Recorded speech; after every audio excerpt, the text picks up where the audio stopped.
La temperatura es una magnitud escalar que se define como la cantidad de energía cinética de las partículas de una masa gaseosa, líquida o sólida. Cuanto mayor es la velocidad de las partículas, mayor es la temperatura y viceversa.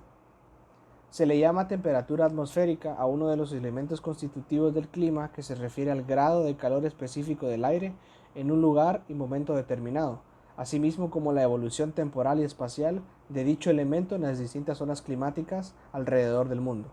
Esto fue la temperatura. Escalas de temperatura. Podemos encontrar básicamente tres tipos diferentes de escalas de temperatura. Entre ellas se encuentran escala Celsius. Fue inventada en el año 1742 por el astrónomo sueco Andrés Celsius. Esta escala divide el rango de las temperaturas de congelación y de ebullición del agua en 100 partes iguales. Las temperaturas en esta escala son conocidas como grados Celsius. Escala Fahrenheit. La escala Fahrenheit fue establecida por el físico holandés-alemán Gabriel Daniel Fahrenheit en el año 1724. Aun cuando muchos países están usando actualmente la escala Celsius, la escala Fahrenheit es ampliamente usada en los Estados Unidos. Esta escala divide la diferencia entre los puntos de ebullición y de congelación del agua en 100 intervalos iguales. La temperatura de la escala Fahrenheit son conocidas como grados Fahrenheit. Escala Kelvin.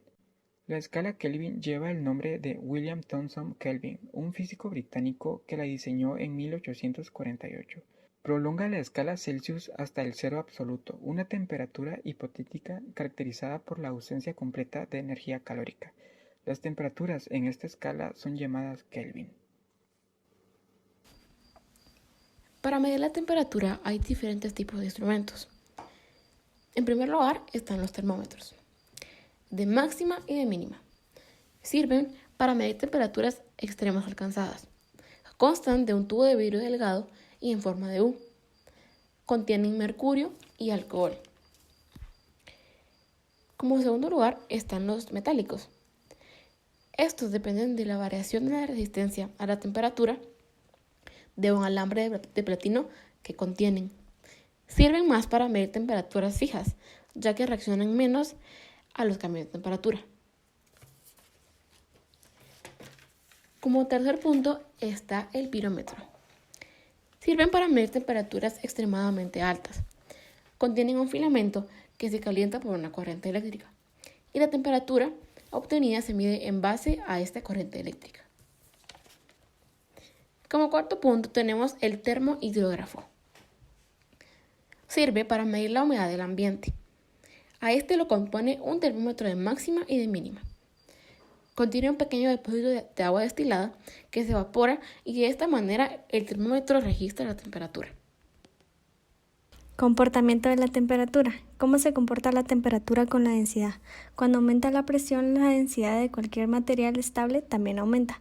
Como regla general, al aumentar la temperatura, la densidad disminuye. ¿Cómo se comporta la temperatura con la presión? Al aumentar la temperatura de un sistema, aumenta la energía cinética, se favorecen los cambios de estados progresivos, sólido, líquido a gas. Al aumentar la presión, aumentan las fuerzas de cohesión y se favorecen los cambios regresivos, gas, líquido a sólido. ¿Cómo se comporta la temperatura con la altura? La temperatura en el aire de la troposfera disminuye uniformemente unos 6.5 grados centígrados cada 100 metros ascendidos dentro de ella, o sea, 6.5 grados centígrados cada kilómetro, por lo que cuanto más se asciende, más baja es la temperatura de la capa del aire. La isoterma es un elemento y una herramienta que resulta fundamental a la hora de la medición de la temperatura de una zona determinada. En un plano cartográfico, la isoterma es una curva que une aquellos puntos que presentan las mismas temperaturas en una unidad de tiempo considerada. Procesos de transferencia. La termodinámica es la ciencia que estudia la relación entre el calor y otras formas de energía. El calor es la energía en tránsito.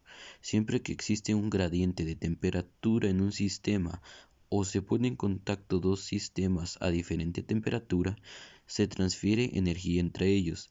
Sabemos de esta transferencia. no porque la veamos, sino por los cambios que se producen en él o los sistemas. La termodinámica, basándose en los estados de cada sistema desde un punto de vista macroscópico, es decir, en función de atributos tales como la presión, la temperatura y el volumen, que se puede medir, determinar si ha habido cambios en la energía interna de los mismos. En cumplimiento del primer principio y descartada la interacción de trabajo con el exterior, la variación de energía interna solo puede ser debida a calor, es decir, a transferencia de energía de un sistema a otro. Para los parámetros macroscópicos solo se puede medir o tiene su valor, su medida, si es homogénea en todo el sistema, lo que solo ocurre si está en equilibrio. La termodinámica, por lo tanto, se ocupa de los estados de equilibrio y en función de sus diferencias determina la cantidad de energía transferida de un estado a otro, pero sin considerar el mecanismo de flujo de calor ni la velocidad a la que se está realizando la transferencia. En un análisis termodinámico se sabe la cantidad de energía necesaria para pasar de un estado a otro, pero no se conoce cuánto tiempo ha requerido la transferencia, porque el tiempo no se incluye como variable en el análisis. Esto es objeto de otra rama de la ciencia que se conoce como transferencia. Para el cuerpo humano, la temperatura del océano es muy frío, pero en realidad este no es ni muy frío ni muy caliente. La temperatura siempre variará según el día y la latitud. Puede ser desde -2 grados centígrados hasta 32 grados centígrados, y en aguas más profundas puede variar un poco más. La temperatura del aire sobre la superficie es aproximadamente de 15 grados centígrados. Puede influir el clima global de la Tierra y su distribución regional, la formación de ciclones tropicales, la densidad del agua, la flora y la fauna acuática. Ahora, ¿por qué el océano es un gran depósito térmico de la Tierra? Es porque este se comporta como un cuerpo negro frente a las radiaciones, debido a que su capacidad térmica específica es de 4 veces mayor que la del terreno. Debido a esto, da una gradiente de temperatura que en el día haya una brisa marina, lo que amortigua el calor o el frío en tierras costeras.